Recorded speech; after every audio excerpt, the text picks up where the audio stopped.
The Luminarch's Grace had been drifting through empty space for 17 cycles. Once, it had been beautiful. Once it had been the pride of the Velith refuge fleet. Now it was nothing more than metal and prayers held together by emergency. Patches and desperate hope, Captain Saritha walked the corridors every day. She was tall, even for a Velith, with the body of a great insect. Her chitin shell had cracked in places from stress and age. Her compound eyes, which had once shone bright amber, now looked dull and tired. But she walked anyway. Her people needed to see her. They needed to believe someone was still in control. The walls groaned as she passed. Power flickered overhead. Somewhere in the distance, she could hear the life support systems wheezing like sick animals struggling to breathe. The sound never stopped. It had become the heartbeat of their dying ship. 12,000 souls lived aboard the Luminarch's Grace. 12,000 Velith who had fled from the Dominion conquest. The Dominion was an empire that ate civilizations the way fire ate wood. They had come to the Velith homeworld with their massive warships and their endless armies. And they had given the Velith a simple choice: surrender and serve, or die. The Velith had chosen a third option. They ran, but running through space requires fuel. It requires food. It requires a ship that works. And after 17 cycles of fleeing, hiding, and barely surviving, they had almost nothing left. The Council of Elders called their survival providence. They said the old gods were watching over them. They said faith would see them through. The engineers had different words for it. They called it a countdown. Saritha entered the bridge and looked at the main viewing screen. Nothing but stars and emptiness stretched before them. Behind them, somewhere in the vast darkness, the Dominion was still hunting. They would never stop hunting. Captain, her sensor officer called out. His voice trembled slightly. We have detected something. Saritha moved to his station. What is it? A debris field. Old ships destroyed long ago. The officer paused, his antennae twitching nervously. But there is something else. A small craft. It is broadcasting a signal. What kind of signal? Unknown. The language does not match any in our database. Saritha stared at the sensor readings. A debris field meant danger. It meant they were not the first to pass through this region. Something had destroyed those ships. Something might still be waiting, but a broadcasting craft meant survivors. It meant someone was still alive out there calling for help. Retrieve it, Saritha ordered. Her officers looked at her with surprise. Captain, protocol requires that we avoid all unknown contacts. We cannot risk the fleet for one small craft. We are not a fleet, Saritha replied quietly. We are one ship. One dying ship full of people who have forgotten what it means to help others. She turned back to the screen. Retrieve the craft. That is my order. The small vessel was badly damaged. It had been drifting for a long time, maybe weeks.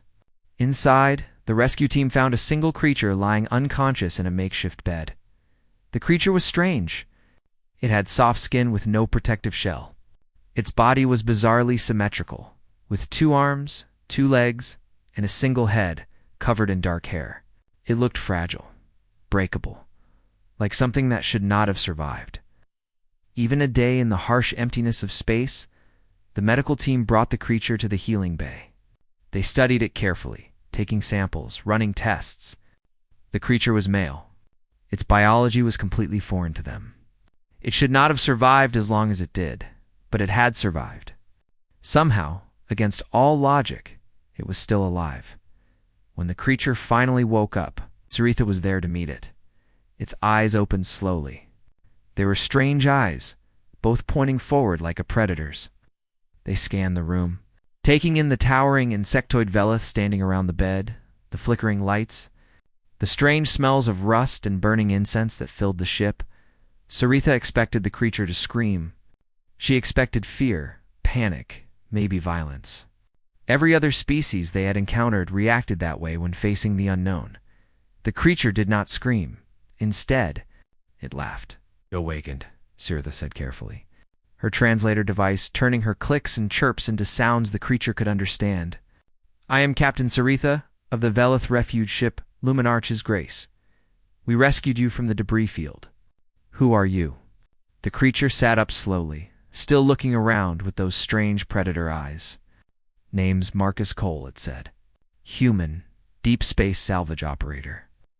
It paused, listening to the groaning walls, the wheezing life support, the flicker of dying lights. What is this ship? This is our home, Saritha replied. It has carried us for 17 cycles. It has kept us alive. Marcus Cole turned his head, looking at a panel on the wall. Wires hung loose from it. Burn marks surrounded a hastily welded patch. The whole thing looked ready to fall apart. You're still flying this? He asked. His voice was filled with something Saritha did not recognize. It was not fear. It was not pity. It was something else. How? Saritha considered the question carefully. How did they keep flying? Not through superior technology. Not through endless resources. Not through military power, she answered honestly. We fly on hope. Marcus Cole stared at her for a long moment. His strange eyes seemed to look right through her, seeing things she could not see. Then something changed in his expression. Something shifted behind those forward-facing eyes.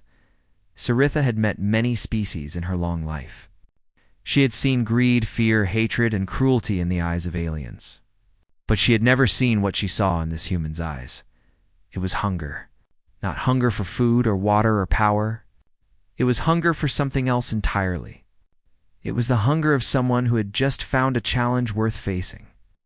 Yeah, Marcus Cole said, cracking the joints in his strange, flexible fingers. We're going to need to talk about your engine room. Saritha did not understand what that meant.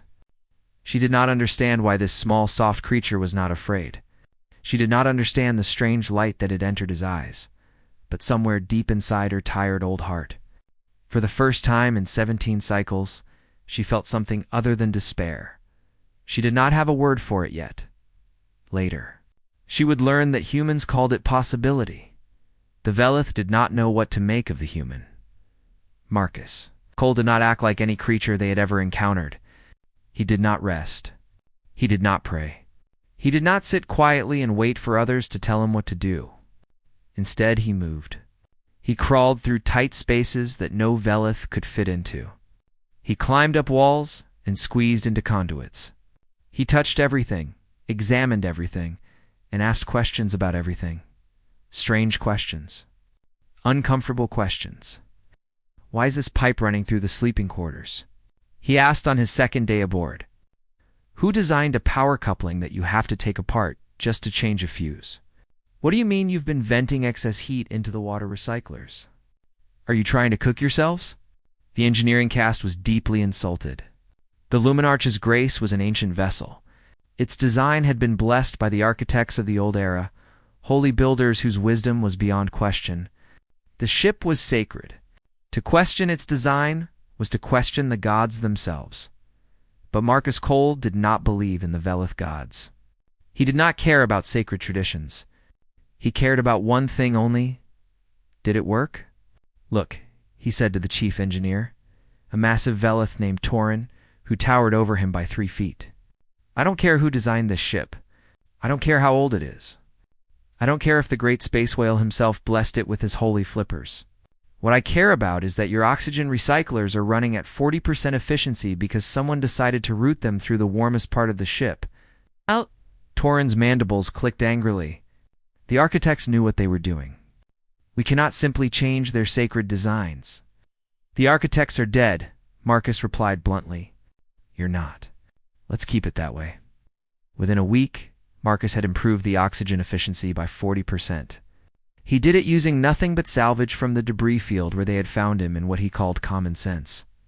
He rerouted power grids so they stopped overloading. He sealed hull breaches with a strange compound he made from food waste and chemicals he found in storage. He built a new water filtration system that the chief purifier declared an insult to sacred process, but admitted worked better than anything they had. The Velith watched him with a mixture of amazement and fear. He never seemed to sleep. He never seemed to eat. He just worked hour after hour, day after day, muttering to himself in that strange human language, Captain Saritha. finally confronted him after she found him welding metal reinforcements to the engine housing without permission. Sparks flew around him as he worked, casting strange shadows on the walls. "Marcus Cole," she said firmly. "Stop." He did not stop. "Just a minute, Captain. Almost got this seam finished. Now." Something in her voice made him pause. He turned off the welding torch and turned to face her.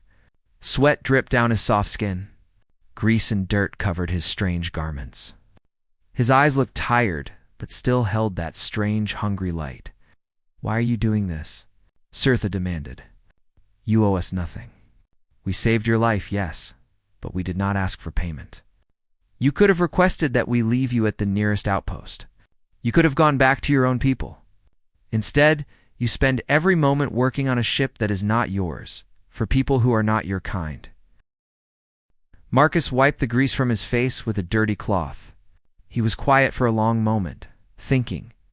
"Captain," he said finally, "I've spent my whole life working on ships, fixing them, saving them, and I've watched good ships die."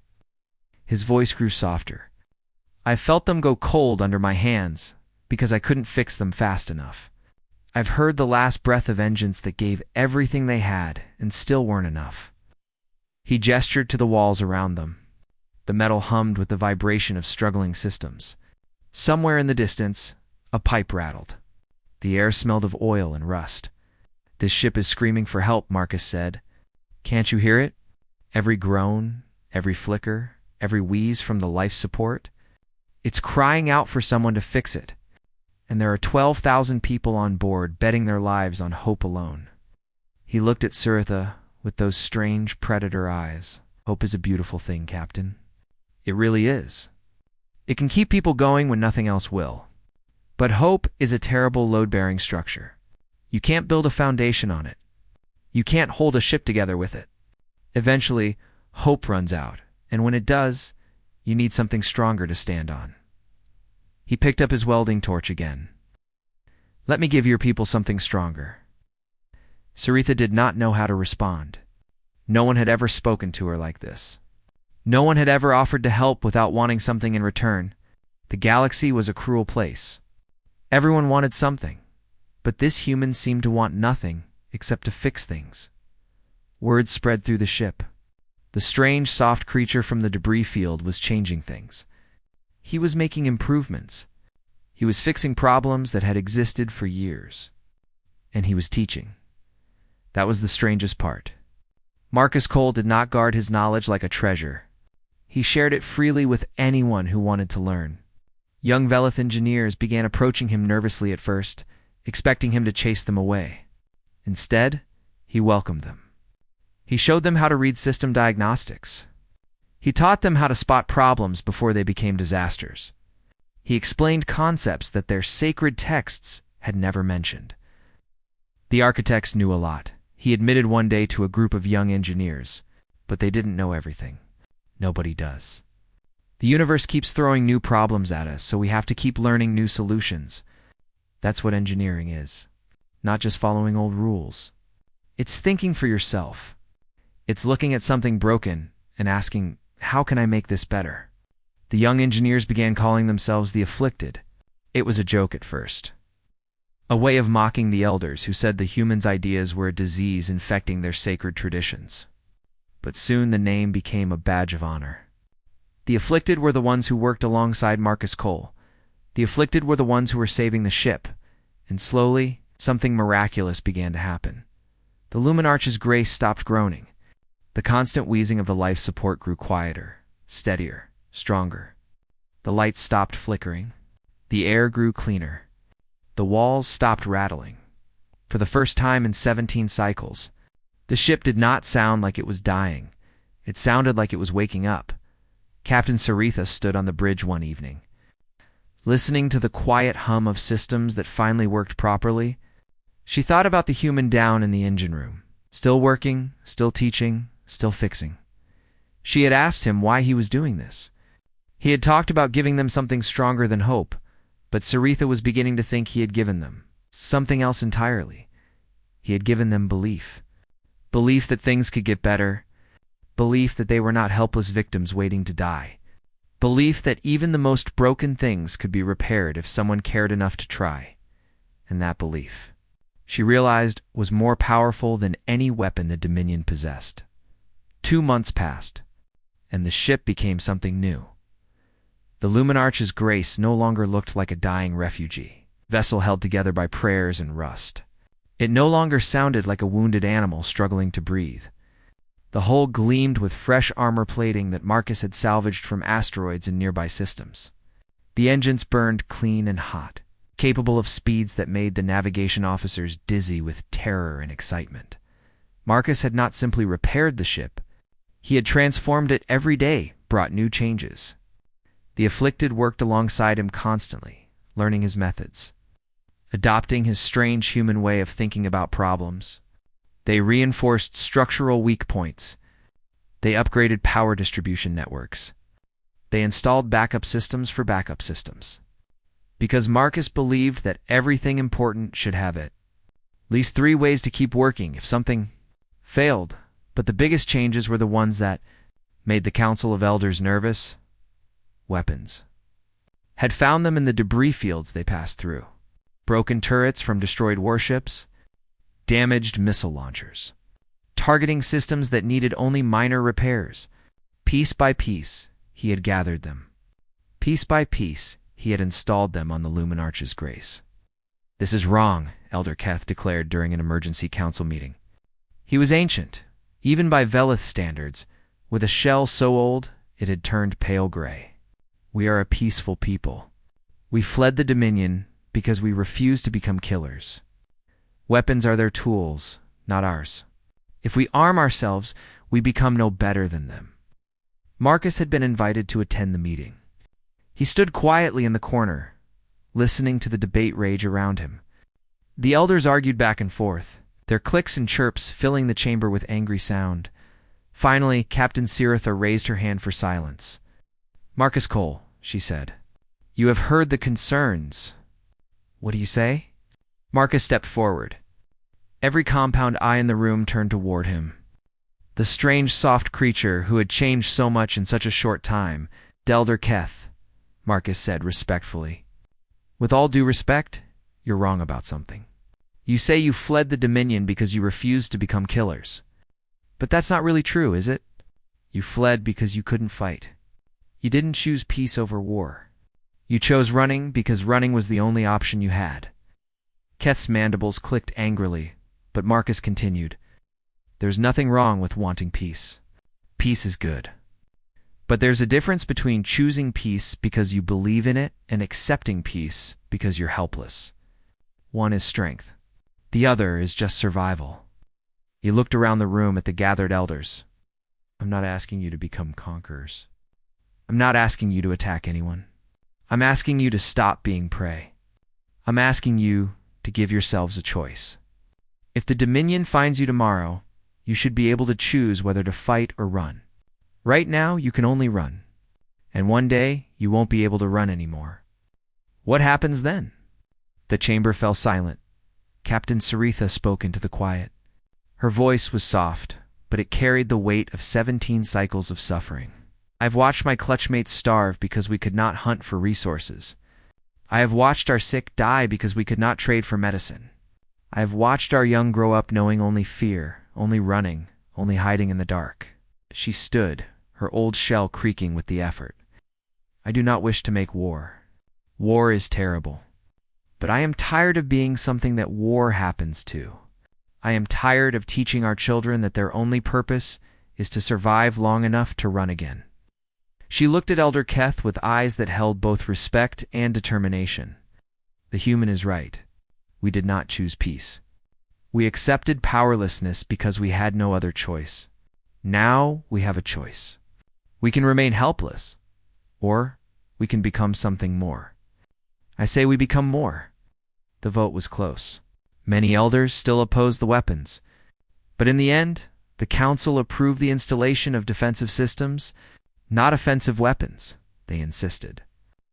Only defense. Only protection. Marcus accepted the compromise without argument. Defense was enough to start. He began training volunteers the next day. The Velith were not natural warriors. Their culture valued harmony, cooperation, and peaceful resolution. Violence made them uncomfortable. The idea of hurting another living creature disturbed them deeply. But Marcus did not try to turn them into soldiers. Instead, he taught them to be defenders. You're not fighting to conquer, he explained to his first group of trainees. You're fighting to protect. There's a big difference. A conqueror attacks because he wants what others have. A defender fights because someone he loves is in danger. The Dominion are conquerors. You don't have to be like them.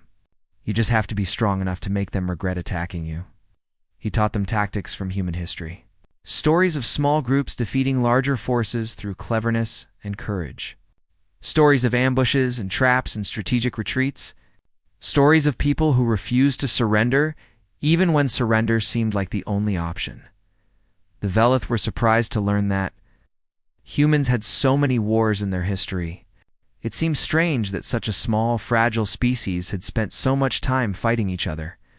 But Marcus explained that humans had learned something valuable from all that conflict. We learned that the size of the fight in the dog matters more than the size of the dog in the fight, he said. We learned that determination beats numbers. We learned that if you refuse to give up, really truly refuse with everything you have, sometimes the universe blinks first. The trainees did not understand all his strange human sayings, but they understood the meaning behind them. And every night after the training was done, Marcus added something new to the ship. Hidden countermeasures. Decoy drones that would confuse enemy sensors. A jamming array that could fill Dominion communication channels with static. Modifications to the hull that would make the ship harder to target, harder to hit, harder to kill. One night, a young trainee named Vesha found Marcus working alone in a cargo bay. He was installing something large and dangerous looking, something that hummed with barely contained power. "What is that?" Vesha asked. Marcus looked up from his work.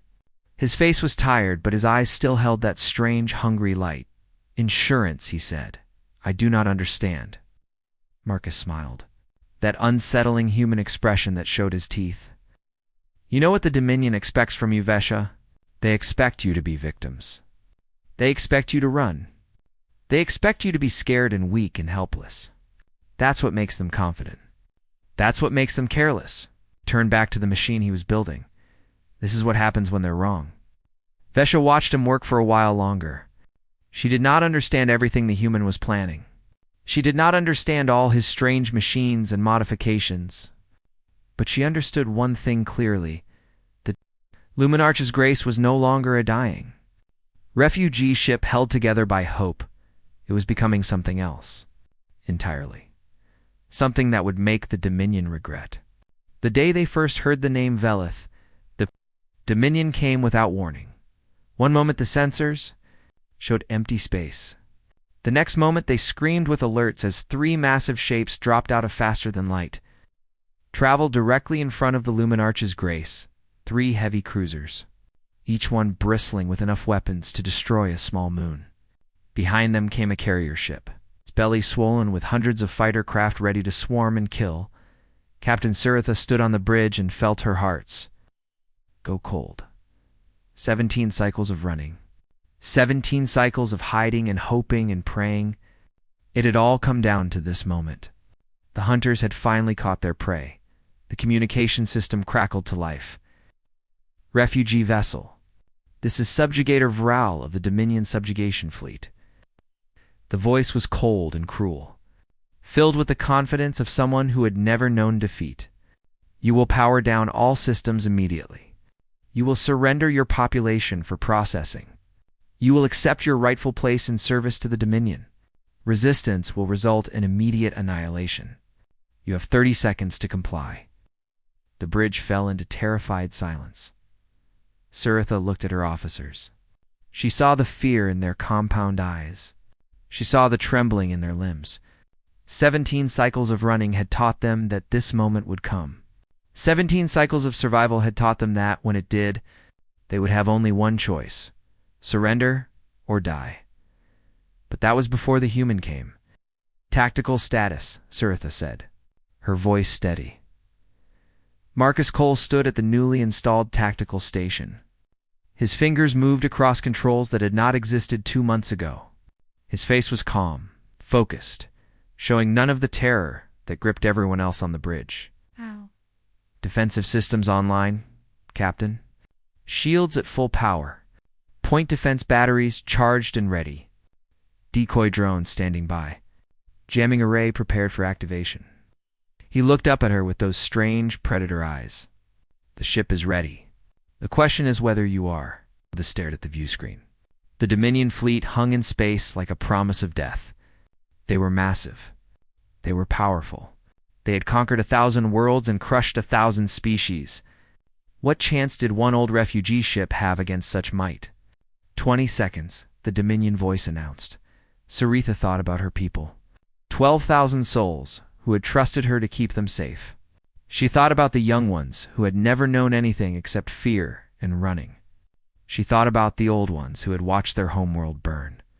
She thought about the dead they had left behind, the graves they could never visit, the lives that had been stolen by Dominion cruelty. Captain Marcus said quietly, "Whatever you decide, I'll support you. But I want you to know something." "What?" "I've spent my whole life fixing broken things. This ship, these people, they're not broken anymore. You're ready. Whatever happens next, you're ready." Saritha felt something change inside her. The fear did not disappear. But something else rose up to meet it. Something stronger. "Mr. Cole," she said, her voice firm. "What do humans do when they are told to surrender?" Marcus grinned.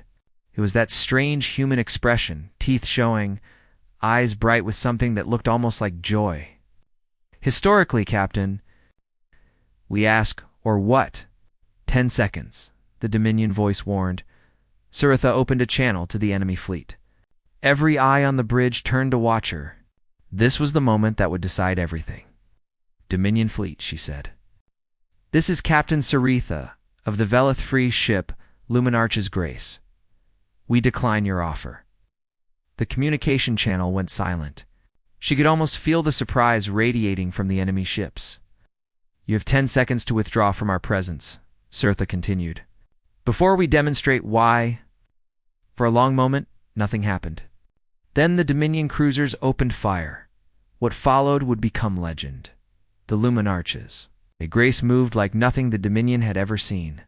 The old refugee vessel that should have been slow and clumsy danced through space like a creature born for combat. Torpedo salvos that should have torn it apart passed harmlessly through empty space as the ship weaved and dodged. Energy beams that should have burned through its hull splashed uselessly against shields that held far stronger than they should have. Marcus activated the decoy drones. Suddenly, the Dominion sensors showed the Luminarch's Grace in 3 different places at once. Their targeting systems went mad, firing at phantoms while the real ship slipped past their guard. The jamming array came online. Dominion communication channels filled with static. Coordinated fleet actions dissolved into chaos as ship captains lost contact with each other. Orders were given and never received. Warnings were sent and never heard. The carrier launched its fighters. Hundreds of small craft swarmed toward the Luminarch's Grace like angry insects. But Marcus had prepared for this. The point defense batteries opened fire, filling space with a wall of deadly energy. Fighters exploded by the dozen. Those that made it through found themselves chasing decoys while the real ship appeared behind them and cut them down. Subjugator. Vrol watched from his flagship with growing disbelief. This was impossible. This was a refugee ship. It should have been helpless. It should have surrendered the moment they arrived. Instead, it was fighting back. Worse, it was winning. "All ships, concentrate fire on the enemy vessel," Vrol commanded. "Destroy it. Destroy it now." The 3 cruisers maneuvered to surround the Luminarch's Grace, their weapons charged for a devastating combined strike. There would be no dodging this. There would be no escape. On the bridge, Saritha saw the trap closing around them. "Marcus, I see it." His fingers flew across the controls. "Remember that insurance I mentioned?" "Yes." "Time to cash in." He looked at her with those predator eyes, bright with fierce joy. You might want to hold on to something, Captain. Deep in the cargo bay, the machine Marcus had built in secret hummed to life. It was a mining laser, designed to cut through asteroids. But Marcus had modified it. He had overcharged its power systems beyond all safety limits. He had focused its beam to a point sharper than any weapon the Dominion possessed. The cargo bay doors opened. The laser fired. The beam cut through the lead cruiser's shields like they did not exist. It carved through armor like a hot knife through butter. It punched straight through the ship from bow to stern, leaving a trail of explosions and fire in its wake. The cruiser broke in half. Its reactor went critical. The explosion lit up space like a new sun. The second cruiser tried to flee. The carrier was already turning, its engines burning hot as it ran from the battle. The third cruiser hung in space, its crew too shocked to move, too stunned to believe what they had just witnessed. On the Dominion flagship, Subjugator Varel gave an order he had never given in his entire career. All ships retreat, now. Remaining Dominion vessels fled into faster-than-light travel, leaving behind the burning wreckage of their lead cruiser and the debris of hundreds of fighters. On the bridge of the Luminarch's Grace, silence fell. Then someone cheered. The sound spread like fire through the ship. 12,000 voices rose in joy and disbelief and triumph. Velith, who had never known anything except fear and running, shouted and embraced and wept. They had fought back. They had won. Against the might of the Dominion, they had won. Saritha looked at Marcus Cole. He was quietly recalibrating sensors, acting as if nothing remarkable had happened. "You've planned all of this," she said. It was not a question. Marcus shrugged his strange human shoulders. "I planned for survival, Captain. The heroism was all you." Saritha shook her head slowly. "No, you gave us the tools. You gave us the training. You gave us the belief that we could fight." She placed her hand on his shoulder. A gesture of deepest respect in Velith culture. "Give us ourselves back." Marcus looked up at her, and for the first time, she saw something vulnerable in those predator eyes. Something almost like hope. "That's all I ever wanted to do," he said quietly. "Fix broken things." Outside the viewports, the stars burned eternal. Somewhere in the darkness, the Dominion fleet was running home with tales of a nightmare, a refugee ship that fought back, a dying vessel that had become death itself. The Luminarch's Grace hung in space, battered but unbroken, its people finally free. But this was only the beginning. Word traveled faster than light. Within days of the battle, the story had spread to a dozen star systems. Within weeks, it had reached 100. Within a month, every refugee fleet, every hidden colony, every enslaved world in Dominion space had heard the tale. A dying Velith ship. A single human. A fleet of Dominion warships sent running in defeat. At first, the Dominion denied everything. Their propaganda channels called it a lie, a fabrication, a desperate story invented by rebels to inspire false hope. No refugee ship could defeat a Dominion fleet. No single vessel could destroy a heavy cruiser. It was impossible. But then, another refugee fleet fought back. They were Kentari, a species of small reptilian beings who had been running from the Dominion for even longer than the Velith. They had received encrypted transmissions from the Luminarch's Grace containing tactical data, engineering modifications, and training protocols. When a Dominion patrol found them, the Kentari did not run. They fought. And they won. Then a colony world called Threshold used the same tactics to sabotage a Dominion supply convoy. Then an enslaved population on the mining planet Korath staged an uprising that liberated not just their world, but to neighboring systems as well. Then a fleet of mixed refugees banded together and ambushed a Dominion garrison, capturing enough ships and weapons to arm a small armada. The Dominion was not defeated.